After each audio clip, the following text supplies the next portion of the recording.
اعوذ باللہ من الشیطان الرجیم بسم اللہ الرحمن الرحیم السلام علیکم ورحمۃ اللہ وبرکاتہ۔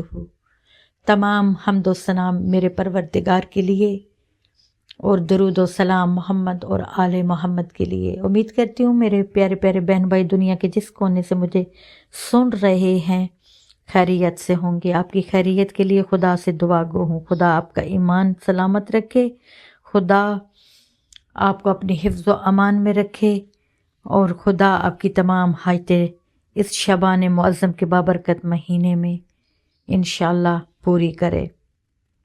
حضور اقدس نے ارشاد فرمایا کہ نصف شبان کی رات میں اللہ تعالیٰ کے قریب ترین آسمان کی طرف نزول فرماتا ہے اور مشرک دل میں کینہ رکھنے والے اور رشتہ داروں کو منقطع کرنے والے کے سوا تمام لوگوں کے گناہوں کو بخش دیتا ہے۔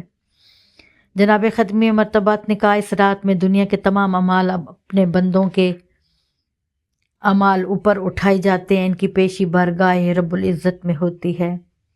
اللہ تعالیٰ جتنے بھی گناہوں کی تعداد ہو، جتنے بھی وسیع سے وسیع گناہوں کی تعداد ہو، دوزخ سے آزاد کر دیتا ہے کہ کوئی آج کی رات جو عبادت کرے، خدا سے مغفرت طلب کرے اور وہ خدا اس کو آزاد کر دے۔ امید کرتی ہوں کہ انشاءاللہ تعالی نصف شبان کی رات کو آپ اعمال ضرور بجا لائیں گے۔ وہ کیا ہیں؟ 8 رکعت نماز نفل ہے کہ ہر رکعت میں سورہ فاتحہ کے بعد سورہ قدر 1 بار اور سورہ اخلاص 25 بار پڑھیں۔ انشاءاللہ تعالی آپ 14 اور 15 کو دونوں دن روزہ رکھیں۔ اللہ عز و جل اپنے حبیب کے صدقے میں تمام مسلمانوں کو خلوص کے ساتھ نیک عمل کی توفیق عطا فرمائے۔ اور یہ وہ رات ہے کہ اس رات میں مانگنے والا کبھی خالی واپس نہیں جاتا۔ یہ 8 رکعتیں ہیں، آپ نے 2 کی طرح جو صبح کی نماز ہوتی ہے اس طرح کر کے پڑھنا ہے، اور ہر پہلی رکعت میں سورہ فاتحہ کے بعد سورہ قدر 1 بار اور سورہ اخلاص 25 بار دونوں رکعتوں میں پڑھنی ہے۔ انشاءاللہ تعالی جب یہ آپ 8 رکعت نماز ادا کریں گے، درود و سلام کے تحفے ختمی مرتبت کو بھیجیں گے، خدا سے مغفرت طلب کریں گے، تمام مسلمانوں کے لیے دعا مانگیں گے، اور اس رات کو سورہ یاسین، سورۃ اخلاص کا پڑھنا انتہائی مجرب ہے۔ آپ مجھے امید ہے کہ اس رات جاگ کے اپنے خدا سے مغفرت طلب کریں گے کہ کوئی ہے۔ پوری رات فرشتے یہ ندا کرتے رہتے ہیں کہ کوئی ہے جو خدا سے مانگے اور خدا اس کو عطا کرے۔ دوستو ہمیں توفیق دے خداوند عالم کہ ہم اس رات کو جاگ کے خدا کی بارگاہ میں اپنے لیے، اپنے عزیز رشتہ داروں کے لیے، اپنے مومن بہن بھائیوں کے لیے، اپنے تمام امت مسلمہ کے لیے، اپنے ملک کے لیے دعا مانگیں۔ اور یہ وہ دعائیں ہیں کہ کبھی خدا ان راتوں کو، چاہے وہ شب برات کی رات ہو، شب قدر کی رات ہو، یہ خاص راتیں ہیں، ان میں مانگنا کبھی خالی انسان نہیں رہتا۔ اور سورہ یاسین کو اگر آپ پڑھیں 21 بار تو پھر آپ کی جتنی بھی بڑی حاجت ہوگی وہ انشاءاللہ پوری ہوگی۔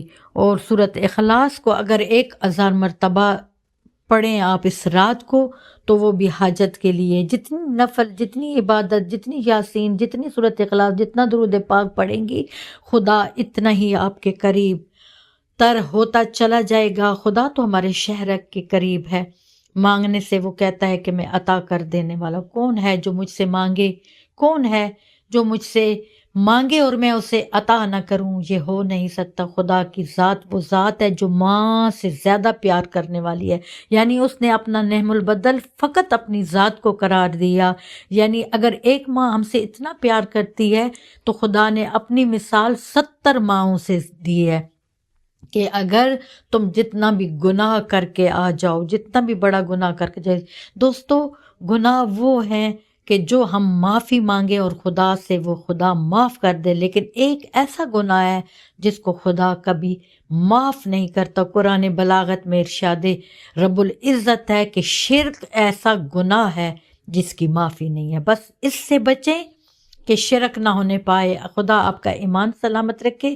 میں ہمیشہ یہ دعا کرتی ہوں کہ خدا ہمارے ایمانوں کو سلامت رکھے۔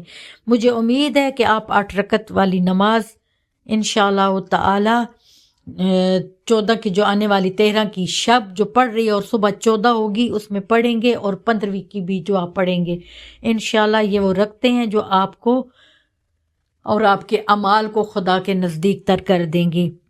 مجھے اور میری فیملی کو بھی دعاؤں میں یاد رکھیے گا۔ آپ کی بہن روحی آپ سے اجازت چاہتی ہے، نیکسٹ ویڈیو میں انشاءاللہ ایک اور بہترین وظیفہ لے کر آپ کی خدمت میں حاضر ہوں گی۔ فی امان اللہ۔